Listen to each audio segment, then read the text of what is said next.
Symphonie Locasse. Oui. Qu'est-ce que c'est? C'est un documentaire.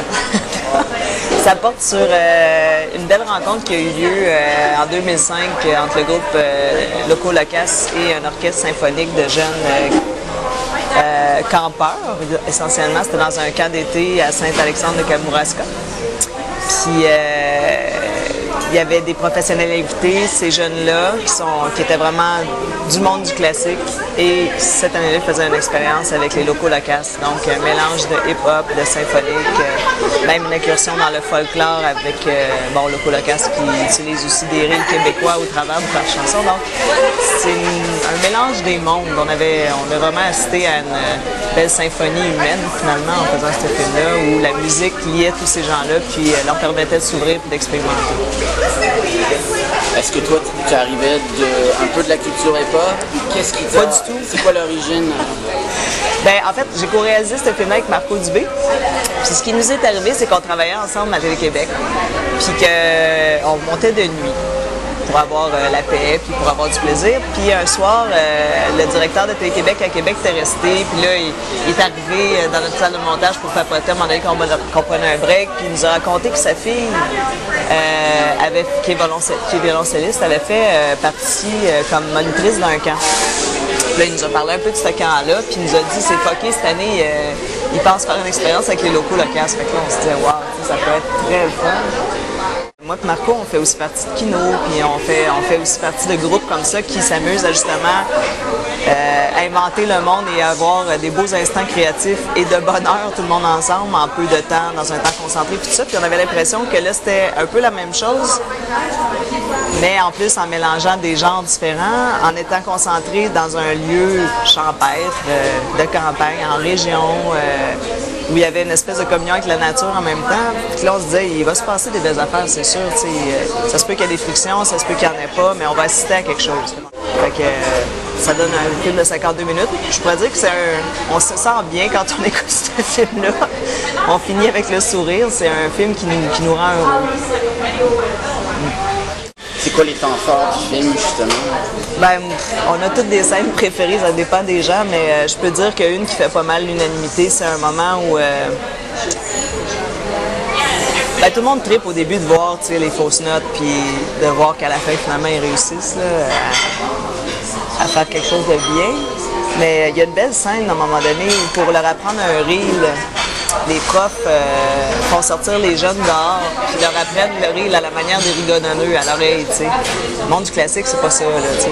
Fait que là, tout le monde est dehors avec son violon, puis là, t'as les deux profs en avant qui font la démonstration du reel, puis là, t'as les jeunes qui sont super tendus au début, puis qui jouent, puis ça va pas super, puis tranquillement, tu vois que, tu sais, ils gagnent en fluidité puis en assurance au fur et à mesure qu'ils répètent le truc.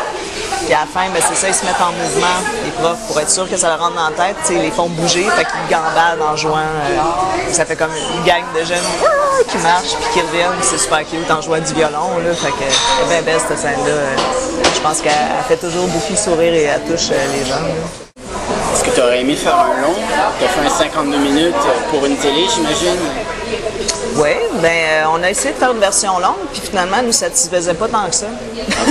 D'accord. Ça diluait trop l'évolution musicale. Il y avait plein de belles choses qui sont passées pendant le camp, mais on s'est rendu compte que finalement, si on voulait faire quelque chose de cohérent, d'intéressant puis de fluide, la version de 52 minutes était la meilleure. Donc on a flushé l'autre version.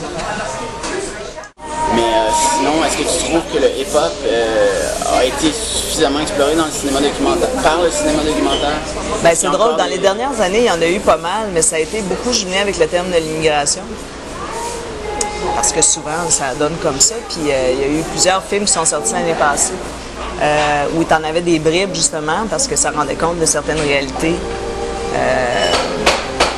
Sauf que pour le hip-hop, il y a eu aussi un truc musical, là, Planète Rebelle, je pense qu'il y avait les locaux dedans aussi. Là. Musique rebelle, excuse-moi, je vais mélanger des affaires. Fait que tu as eu quelques incursions, mais un documentaire juste sur le hip-hop, il n'y en a pas eu tant que ça. Est-ce que ça mérite d'en faire d'autres? Je sais pas, parce que au fond, il faut que tu aies une situation aussi, tu sais. pour parler de quelque chose. En tout cas, c'est le fun de parler de musique aussi. Tu vois, ça dépend de ce que tu veux faire. Si tu veux faire un reportage sur la musique, tu peux le faire aussi. Mais nous autres, on a vraiment l'envie de faire un documentaire de processus. Fait que c'est de suivre l'évolution d'une pièce musicale. Que ce soit en hip-hop ou en d'autres choses, ça peut toujours donner des belles affaires aussi, ça, de suivre un processus créatif. Puis, est-ce que les télés comprennent ce que c'est un documentaire, un film, un cinéma documentaire? C'est sûr que oui, j'ai l'impression que la plupart des télévisions le comprennent, mais ça ne veut pas dire que c'est compatible avec la télévision. Dans le sens que tu as des documentaires, tu sais, je veux dire, c'est un film, hein? Fait que le rythme n'est pas pareil si c'est pour la salle que si c'est pour la télévision. Les téléviseurs cherchent d'autres genres d'accroches pour avoir le public qui reste à l'antenne. Donc, oui, ils comprennent ce que c'est, mais il y a beaucoup de négociations, beaucoup de façons de faire qu'on doit discuter, qu'on doit voir. Il y a des documentaires qui peuvent être très télévisuels, il y a des documentaires que les télévisions ont de la misère à imaginer sur leurs ondes parce que ça demande une attention du public que les gens n'ont pas toujours quand ils regardent la télévision, mais qu'ils ont dans une salle de cinéma. Fait que c'est le délicat équilibre de tout cela que l'on cherche. Est-ce que tu aimerais ça financer sans les télés des fois? Est-ce que ça l'idée te prend de... Moi, j'attends pas toujours d'avoir du financement point pour faire des films. C'est sûr que j'ai besoin, comme tout le monde, de payer mon loyer, mais j'en ai fait beaucoup sur le bras ou avec ma petite compagnie de production à moi, qui s'appelle Sans Scrupules. Marco aussi, d'ailleurs. Je pense qu'on répond aussi à des urgences de créer.